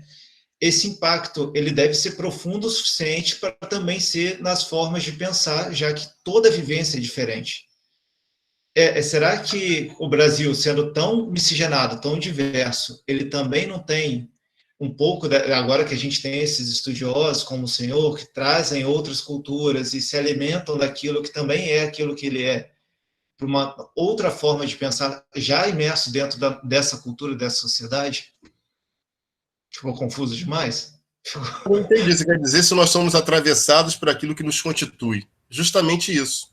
Nós somos atravessados por aquilo que nos forma, pela maneira de lidar e pelas nossas práticas. Quando a gente, assim, eu me preocupo muito com o doméstico, por exemplo, com aquilo que eu faço dentro de casa, com a minha companheira, com meus filhos, como eu relaciono com meus amigos. A primeira revolução é aí, né? É como é que você vai poder criar formas de trabalhar para subverter a sua prática machista. Porque eu e você somos dois machistas, né? A nossa diferença pode ser até de grau, nunca de natureza. Né? Como toda pessoa branca, ela tem racismo nela. Ela precisa o tempo todo se desconstruir enquanto tal, porque existe isso, é sistêmico. Então é muito fácil você cair nessa armadilha. Então, no meu entendimento, se eu estou transfigurado, eu quero me transfigurar com essas práticas, elas vão estar relacionadas à maneira como eu vou agir. Aí é óbvio o fato de eu ser assim. Então, necropolítica, para mim, é uma coisa que eu entendo. O meu irmão mais velho, que é mais velho que eu só meses, ele foi morto pela Polícia Militar do Rio de Janeiro, na favela de São Gonçalo. Eu não falo necropolítica por teoria. Eu perdi meu irmão para a Polícia Militar do Rio de Janeiro. Então, assim, não tem teoria nisso aqui, não. A teoria, ela é justamente isso que acontece com as nossas vidas. Então, eu entendo muito bem o que a Kylian Mbembe quis dizer. Eu até já escrevi isso para ele uma vez. Não está nessa história. Então, aí o conceito de necropolítico ganha a pior das formas de existência, que é a materialização na vida mesma. Professora Fernanda, por favor. Professora Fernanda é professora aqui do programa. Boa tarde de novo, né? Jorge, muito feliz aqui de estar com você nessa tarde, te ouvindo, pensando muito mobilizada por tudo que você trouxe, né, para nós. E assim, falei com a Gorete rapidinho no privado, enquanto você estava falando, né? Falei, a gente precisa convidar o Jorge para o livro. E aí ela me disse, já está convidado. A gente está organizando um livro que deve sair no final desse ano, no início do próximo ano. Que acho que a Gorete já te passou esse convite, mas eu estou abrindo aqui para todos e todes, né? Que é justamente, ele vai totalmente de encontro a tudo que você trouxe hoje, né? Que é como a gente, né, inserido né, nas nossas vidas, as nossas formas de subjetivação tão atravessadas, né, pelas essas vivências, pelos marcadores de interseccionalidade e tudo, como isso muitas vezes nos mobiliza para as nossas pesquisas, para os nossos estudos. Então, é um livro em que a gente quis pensar a riqueza que existe na relação entre os ativismos e a academia, né? Como a gente consegue, ao mesmo tempo, desconstruir essa coisa muito colonizada e branca, né? Enfim, cristã, né? Tudo isso que ainda é muito forte dentro da academia, né? E a gente aqui no programa, a gente tem tentado, tem mobilizado muito, né? Inclusive, como o Yuri falou, a aprovação na semana passada, né, desse edital de cotas foi uma grande conquista, né? Por tudo o que esse programa de mestrado representa no interior, na região mais pobre do estado do Rio de Janeiro, né? E a gente já tem uma presença muito maior de minorias no nosso programa do que nos outros, né? Que são muito mais elitizados, né? E eu acho que foi uma conquista muito grande a gente conseguir, né, esse nosso edital de cotas sendo aprovado. E eu estou super empolgada com esse livro. Eu sou uma das organizadoras e ele conta com a parceria de praticamente todos os nossos professores do programa aceitaram fazer parte desse livro. Ex-alunos, né? A gente tem um grupo grande de ex-alunos que também foi convidado. Eu expando aqui o convite, porque se pudermos ter segunda e terceira edição, vai ser maravilhoso. Depois eu encaminho pela Gorete para todo mundo o convite, né? Inclusive para quem está chegando, né? Poder escrever com seus orientadores. Acho que é uma ideia muito boa. Eu agradeço muitíssimo a sua fala, Jorge, e a participação no nosso livro também, junto com a Gorete. Obrigada. Obrigado, Fernanda. Yuri, por favor. Falar de novo, porque, enfim, falei primeiro e acabei esquecendo de perguntar uma coisa que realmente tem me mobilizado nos últimos tempos. Jorge, eu tenho pesquisado para a minha dissertação de mestrado, trago um pouco da minha trajetória pessoal, mas num processo que tenta dialogar com os coletivos, como você disse, porque não existe produção de luta individual, né? E meio a essas ruminações, eu estou experimentando ativismo individual. Eu estou experimentando, Jorge, a possibilidade de trazer saberes orais e periféricos para pensar questões sistêmicas, né? Como o racismo epistêmico, como essa hegemonia do saber. Então, eu queria saber, na sua visão, atualmente, né, pensando em oralidade, como esses saberes que são transmitidos cotidianamente. Como você vê a relação da arte, no caso, a arte musical, ou as artes periféricas, de um modo geral, com a academia? Porque nesse processo que eu tenho feito, eu trouxe um álbum do Emicida, que é o Glorioso Retorno de Quem Nunca Esteve Aqui, que é um álbum dele de 2013, no qual ele, enfim, dialoga um pouco com essa cultura racista, né? Mas ele traz questionamentos, traz proposições.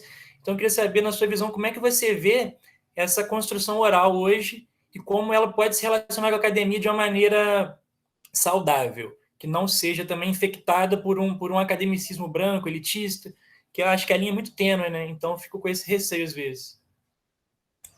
Olha, Yuri, acho que você já disse tudo, né? Porque, na verdade, a oralidade nunca deixou de existir. O Brasil é um país de oral, um país de contadores de história, é um país de prosadores, né? Por isso, o maior escritor brasileiro de todos os tempos talvez seja, unanimemente, Guimarães Rosa. A graça do Guimarães é ele ter conseguido, a maestria ter conseguido colocar em palavras escritas aquilo que é a linguagem do matuto mineiro, daquele cara que vive lá no meio do gado, né? O Manuelzão. Na verdade, é a dificuldade, inclusive, de nós entendermos o que ele fala, é que ela vai dizer, mas claro que tem uma questão linguageira extraordinária no Grande Sertão Veredas, por exemplo, para ficar nesse livro, que é um livro maior na literatura universal, né? Mas, de todo modo, aquela oralidade é que atravessa. Então, você vê os diálogos lá de Riobaldo falando, assim, você se sente com o Matuto falando. Para quem já viajou para o interior de Minas, você sabe que as pessoas falam assim mesmo. É aquilo ali. Então, a oralidade é muito poderosa. Assim, a grande questão é como nós trabalhamos com isso. Aí são as escolhas metodológicas, as escolhas teórico-conceituais, as nossas proposições, o nosso trabalho acadêmico, a tentativa de deixar isso também como um arquivo para outros que virão, um arquivo vivo, não um arquivo provavelmente como museificado, mas muito mais que isso, um arquivo que as pessoas possam chegar e abrir e desarquivá-lo a todo momento. A potência da oralidade no Brasil, hoje a insurgência dos grupos de hip-hop é uma coisa incontornável, né? É impossível pensar o Brasil sem o Mano Brown né?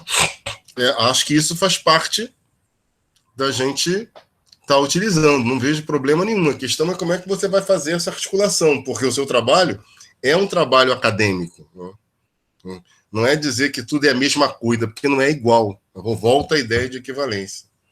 Não é igual. Porque se eu estou falando que eu não vejo o Mano Brown e os Racionais MC são equivalentes ao Caetano Veloso e Gilberto Gil. Eles não são melhores nem piores, nem são iguais, porque não dá para ser iguais, porque ele não existiria sem todas as transformações da Soul Music nos anos 70, né? Sem África Bambata, sem todas as transformações que veio com a passagem do soul para o funk, do funk para o hip hop, né?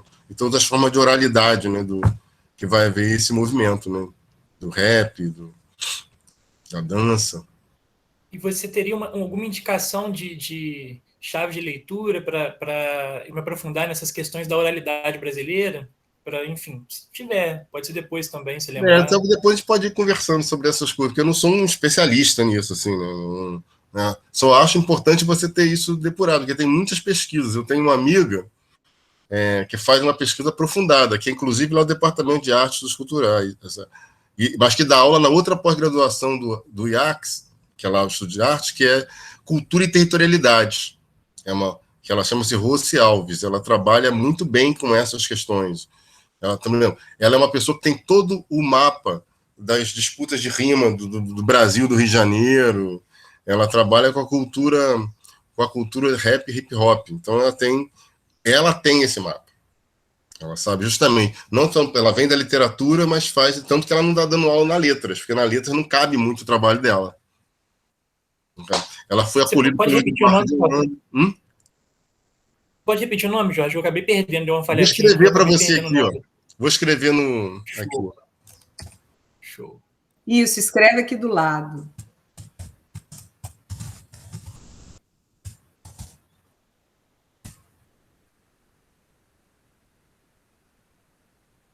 É que você vai botar esse nome, ela tem um nome diferente, você vai achar fácil. Ela publica muito, tem livro publicado, inclusive, pela Luísa Buarque de Holanda, né? Uma coletânea só sobre essas questões, né? Ligada à periferia, uma pensadora da periferia. Muito bom, obrigadão, Jorge.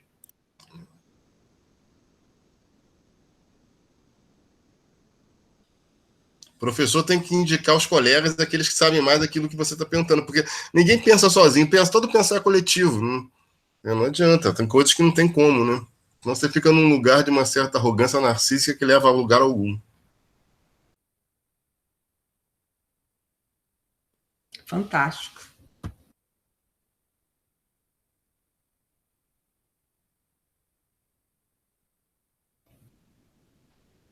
Gente, alguém quer conversar com o professor, lançar uma questão?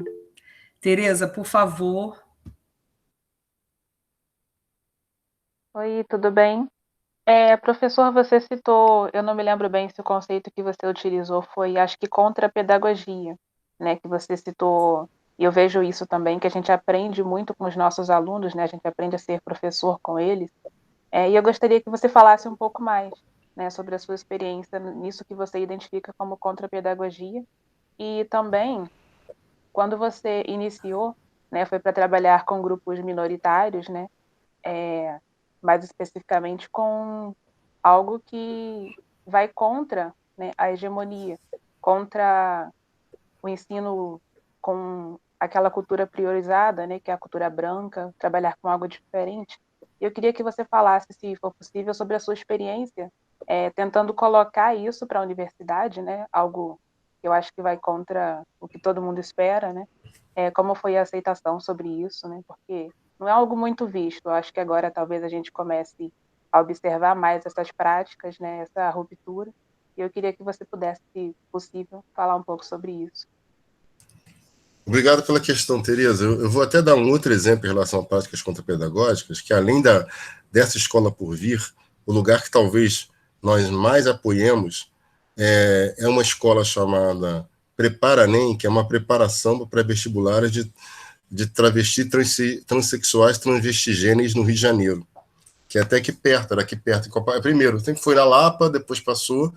Eu sou muito ligado e muito amigo à líder das travestis aqui do Rio, que é Indianara, inclusive é a madrinha do meu filho, né? Quer dizer, é uma das coisas que você pode destacar se a pessoa é transfóbica ou não. Você tem algum amigo travesti, transexual? Essa é a maneira, né? Que amigo negro, amigo... Então não tem, né? No Brasil, você pode dizer até que... Mas não tem, né? Porque nem passa por você, porque as pessoas evitam essas pessoas que têm uma orientação de gênero completamente distintas, né? Porque é um lugar de marginalidade. Nunca que é o Prepara-NEM, é uma preparação dessas pessoas para entrar no mercado de trabalho. E uma forma de entrar, tem algumas dessas travestis estão fazendo ciências sociais na FRJ. Então, o que significa isso? Você vai estar ali, eu nem atuei como professor, né? Eu atuei como apoiador, ajudando gente. Tinha uma amiga minha que já dava aula de filosofia, tinha uma disponibilidade de tempo, mas era um apoio teórico e um apoio inclusive, político.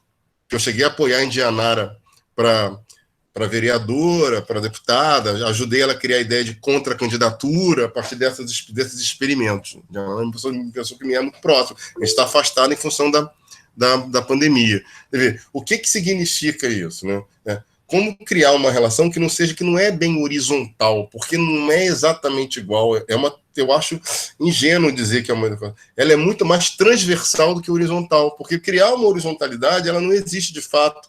Porque é como você abandonar o outro. Como é que eu posso ter uma relação horizontal de alguém que está precisando de alguma coisa que eu tenho a oferecer ali, e eu vou estar recebendo os processos transformativos pessoais a partir. Então, a ideia, o que eu chamo de transversal é cortar de outro modo. Não é nem de baixo para cima, nem horizontal, nem de forma horizontal, onde todos são iguais, mas tem que ver essas pessoas como pessoas equivalentes. A ideia de contrapedagogia são práticas que são criadas, por isso ela não pode ter fórmulas, ela não tem método. Porque eu sempre faço críticas a certos teóricos que insistem que a nossa questão é a luta epistemológica. Então, o epistemicídio, eu tenho uma certa dificuldade com isso, para ser sincero. Eu sempre penso as coisas mais em termos ético, estético e políticos, a chamada filosofia prática. Tanto que eu substituí completamente a ideia de método procedimento. Nós não temos método, nós temos procedimentos. Procedimentos vem da palavra procedere, proceder, como você procede, ou seja, como você age. Um método implica quase sempre um construto que é fora de você, a partir do qual você aplica no lugar. Um procedimento, ele leva necessariamente em consideração com quem você vive, faz, atua, partilha. Então, e os procedimentos, necessariamente, eles têm que ser abertos. Por isso, ele não é nem um protocolo, no sentido fármaco, médico, nem é um método, no sentido científico.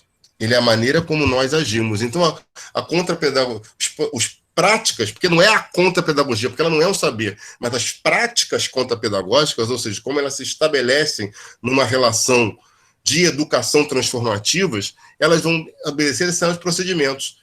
E você pode elencar alguns, como sermos equivalentes, qual o objetivo que nós temos aqui, trabalhar de forma coletiva, comunitária, colaborativa. Então, não é um método, porque não é uma aplicação, é a maneira como essas relações vão se estabelecer ali. Como o que você tem a dizer? O que eu teria a dizer aquelas travestis com as quais a gente atuava ali na Casa NEM? Primeiro, ter uma relação igualitária, elas frequentarem a minha casa, a despeito do horror da vizinhança, de ver aquele monte de travesti subindo no elevador. Então, assim, é uma situação. Os meus filhos, jamais, a minha filha mais velha, ela já não se identifica, Valentina não é mais Valentina, ela agora é Tel, agora você nem sabe, mas ela fez ela está com 13 anos, ela está fazendo uma mudança e a gente apoia aqui, entende? Trata-se o quê? De que ela se considera não binária, então ela vai até onde ela quiser. Ela passou a ser elo, então é até onde elo quiser. São processos, né? Então você aprende, aliás, elo que me ensina tudo, porque ela sabe todas essas conjugações, sabe todos esses pronomes que eu me confundo como um homem velho de quase 60 anos. Isso é um aprendizado. espero que eu tenha te respondido. Assim. Muito obrigada.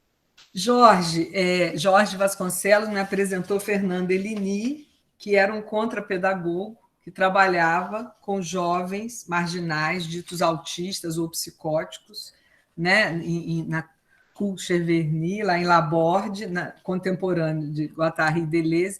A gente pode olhar a experiência do Fernando Elini com crianças autistas ou psicóticas como contrapedagógicas. Você acha? Completamente. Tanto que o processo ali é muito inventivo, tem muitas das coisas que eu fico pensando como agir, né? Justamente me espelhando um pouco em aquelas práticas, claro, medida da proporção, porque você está dentro de um asilo, é diferente de você estar num determinado lugar, as práticas funcionais são outras, são pessoas, sabe, que estão ligando assim, o autismo, né? Que está relacionado a uma questão da saúde psíquica, né? Então é outra coisa, né? Mas a maneira como ele procurava inventar, né? Sempre partindo dessa interlocução, né? Que é mais do que uma escuta, porque essa ideia de escuta eu ainda acho frágil, porque ela é muito passiva, eu estou escutando, não é uma escuta, isso é psicanalítico demais, desculpa os psicanalistas, mas assim, acho que é menos escuta. Não tem um proceder, criar um comum, um acompanhar as pessoas, entender, né, conhecê-las, porque a pedagogia parece que vem nesse movimento hegemônico, esse contra-pedagógico vem nessa contra-hegemonia, nesse ser agenciamento de anunciação com o outro, difícil. E produzir conta-conduta no próprio aquele que vai ser o educador ou educadora. Assim, quais as condutas que eu levo aqui, né? É um processo de reinvenção e é extremamente doloroso e difícil de levar a cabo. Extremamente doloroso e difícil. E muitas vezes pode ser ineficaz. Muitas vezes não dá certo. Muitas vezes pode levar a uma linha suicidária, mas que risco corremos? Eu tendo a não achar assim, eu não sou um otimista, mas até eu acho otimismo uma besteira, até. Assim como pessimismo uma bobagem. Mas assim, o que acontece? As coisas são feitas a partir de certas convicções, e a gente tem que penalizar pelas convicções. Porque se fosse assim, muitas vezes o behaviorismo é uma coisa que eu odeio, pode funcionar para certas coisas. Você pode parar de fumar, você vai lá e pode funcionar, né? Mas assim, eu nunca vou usar isso, entende? Mas aí, eu não sei, são situações assim, o que você vai fazer? Qual o preço das suas convicções? Eu acho que a gente, um dos grandes baratos de você tentar inflexionar a vida assim é sair sempre da zona de conforto, né? É a instância do desconforto todo o tempo. Não é nem uma zona, tudo é desconforto. É desconfortável o tempo todo.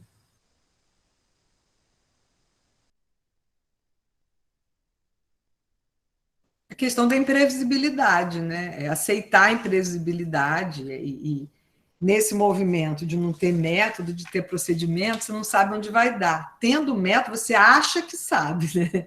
Mas pensando nesse movimento contrapedagógico, é deixar o outro mesmo emergir, né? É deixar o Theo emergir na menina, enfim, né? E ser outra coisa.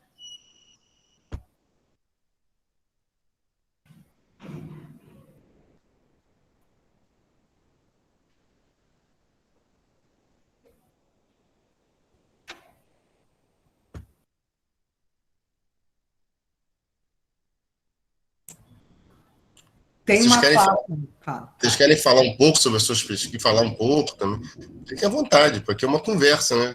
Toda aula é um projeto de conversação, né? O professor é sempre um propositor. Aqui eu propus algumas coisas até como provocação, né? Para provocar vocês a agir, né? Também fiquem à vontade, como alguns de vocês o fizeram. Diga, Gorete, desculpe te cortar. Ia tentar convidar aí para as falas, mas é isso aí, falar de pesquisa, se vocês quiserem, fiquem à vontade.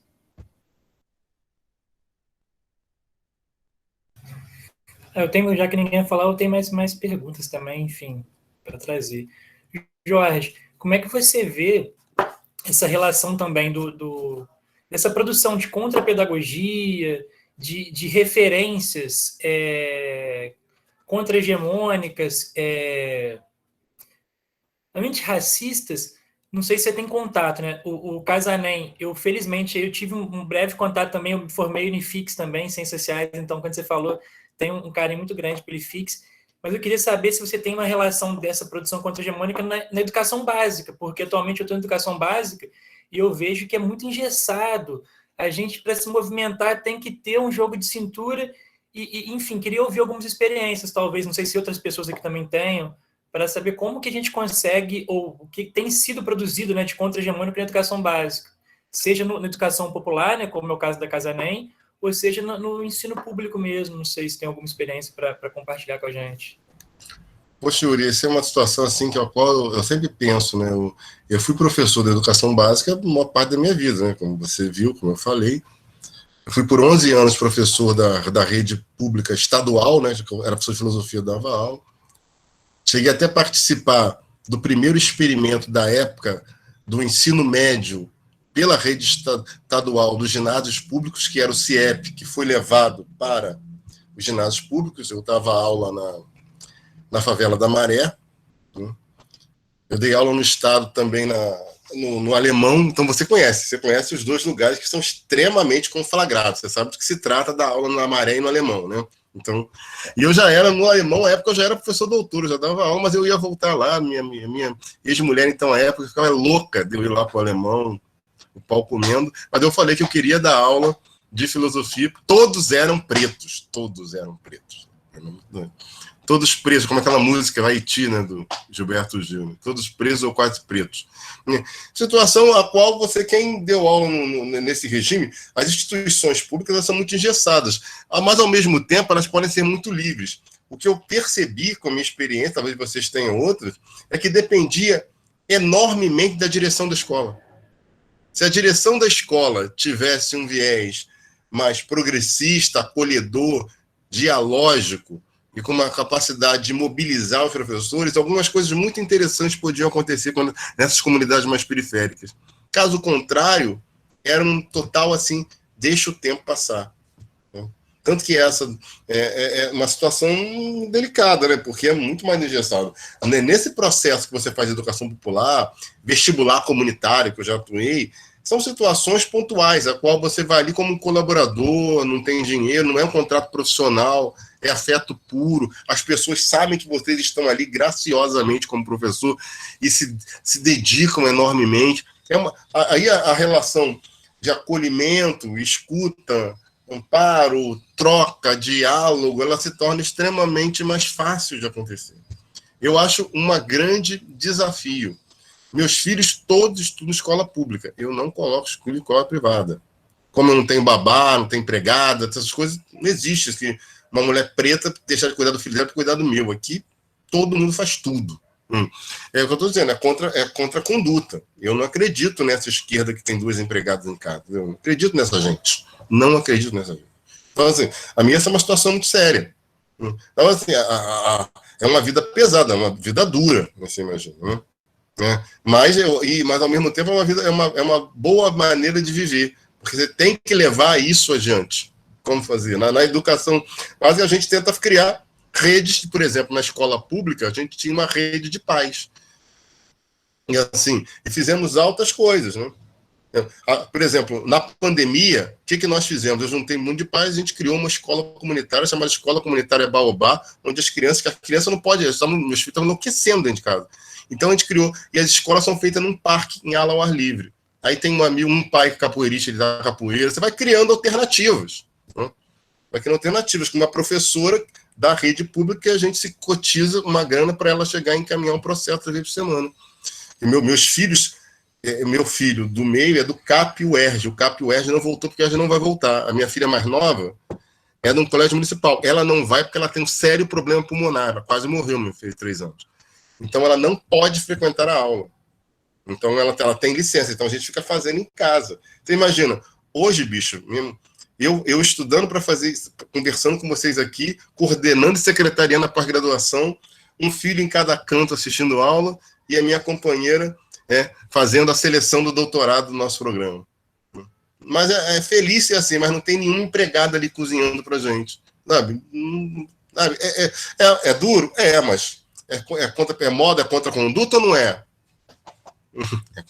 Então segura a onda. É o tal da micropolítica que você falou, né?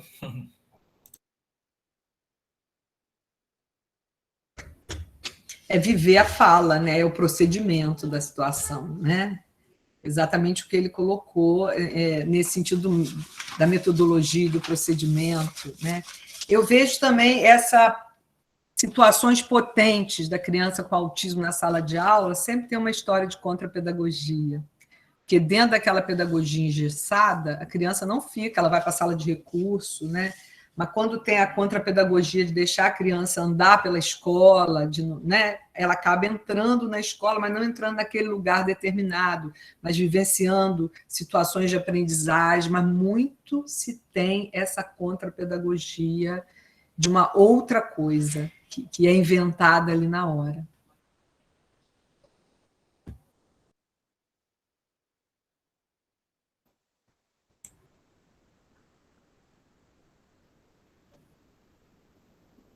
Bom, mais alguém quer se colocar?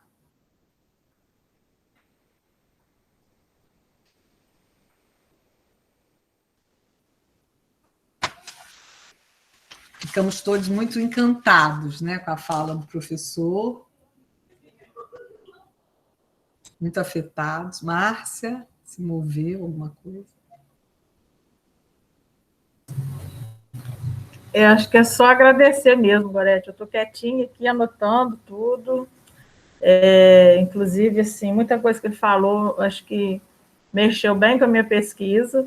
Acho que é um momento de repensar algumas coisas também. E muito grata de poder estar aqui participando, né? Estar ouvindo essa fala tão maravilhosa. Parabéns, professor. O professor Roman, que é um antropólogo que trabalha no nosso departamento, ele colocou aqui um endereço, tá, de um filme que tem direção Raquel Gerber, texto e narração Beatriz Nascimento. Deve ser o Ori. Deve ser o Ori, né? Uhum. É maravilhoso. Então, para todo mundo ter acesso. Ori mesmo. Abração aí para vocês. Roman faz aniversário no mesmo dia que você, Jorge. É mesmo, Roman? Uma pessoa muito querida também. Metade do ano, metade do mês da metade do ano, Jorge? Isso. Mas eu me lembro do Roman, a gente se encontrou. Né? Sim. Sim. Em Pádua. Santo Antônio de Pádua, isso. 15 de junho. Nasceu alguns anos antes de mim. No dia 15 de junho. Se eu não me engano, mesmo dia do Che Guevara também, não é? Acho que acho que é. Não, um dia depois. Che Guevara 14? É perto do Fernando Pessoa e do Chico Buarque, né? São colados. Chico Buarque também é 16. Dia 19. Isso. Chico Buarque. Eu não sou bom em Pessoa... numerologia, não. Vou vender meu peixe, então, perto do meu também, dia 18. Prazer, Jorge. Aqui estou também. Valeu, Romulo. Prazer te ver, cara. Apaixonado por te ouvir, tá? Grande abraço. Super legal. Aqui tá cheio de geminiano, né? Cheio de geminiano. Bom, gente, um dia de festa aqui para o programa de pós-graduação em ensino, né? A gente saúda os novos alunos, alunas, enfim, a gente saúda todos, todas, todes, né? Muita alegria de ver egressos, egressas, né? Um dia de festa. E agradecer muito, professor Jorge, né? A honra que foi para a gente tê-lo com a gente aqui nesse momento, né? E essa fala maravilhosa, esse percurso, essas aberturas, a forma de se fazer ciência que está se transformando, né? Nesse movimento todo que ele trouxe aí para a gente, que nos inspirou muito nesse devir quilombola.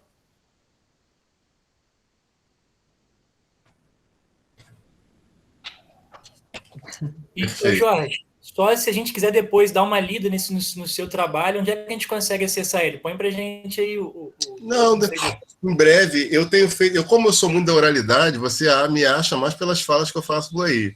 O livro que vai ser... E, na verdade, os meus artigos hoje são muito mais a escrita dos textos que eu falo. Eu tenho levado muito a sério essa questão procedimental, né? Procedimental, né?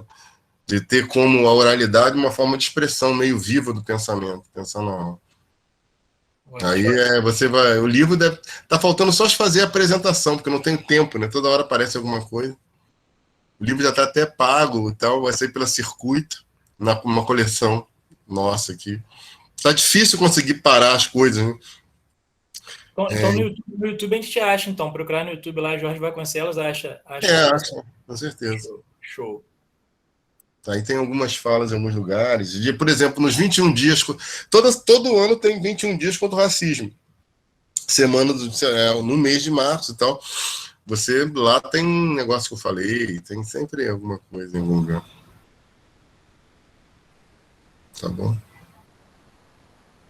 Aí o livro vocês vão ser convidados, vou falar para vocês e tal. Que ele vai ter depois uma versão impressa, mas depois vai ter uma versão gratuita em e-book, depois, né, no ano seguinte. Assim, a gente fez um acordo com uma editora para lançar em papel, porque papel não circula, e hoje as edições são pequenas, não dá para fazer mais de 500 exemplares, né?